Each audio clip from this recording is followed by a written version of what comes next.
Dinepensahan po ng Malacanang ang request na confidential at intelligence fund ng Office of the President para sa susunod na taon.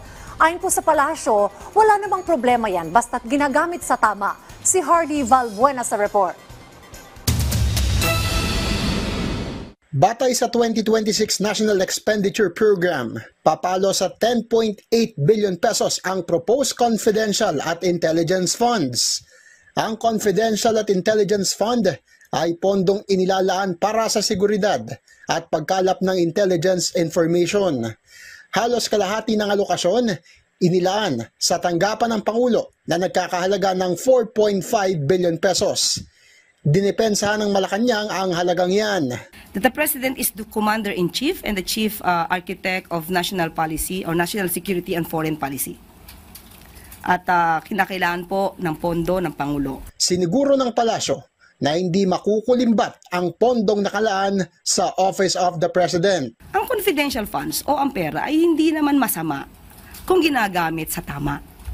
Ang confidential funds or pondo ay nagiging masama kung ginagamit ng isang korap. Batay sa pinakabagong survey ng Okta Research, lumabas na mula 42% noong Abril, tumaas sa 45% ang dami ng mga Pilipino na nagsabing mahirap sila nitong Hulyo. Paliwanag na Malacanang, Hindi naman po talaga maisasantabi ang realidad na hindi naman lahat ng Pilipino ngayon ay saganang-sagana.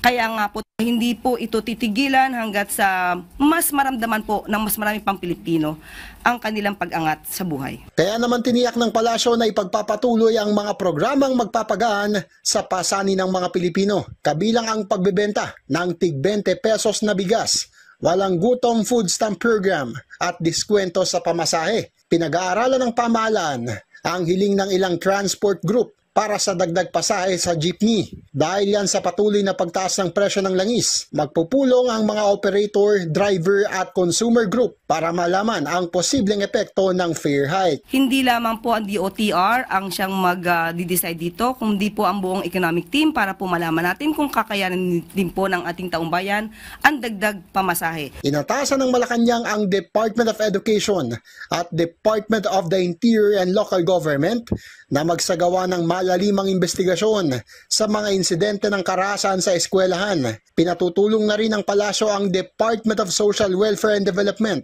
para sa mas mabilis na pag-aksyon sa school violence. Tutulong po na makita at mamonitor kung ang child protection policy ng DepEd, hindi po ito tutulugan at aaksyonan po ng mga concerned agencies. Hardy Valbuena para sa Pambansang TV sa Bagong Pilipinas.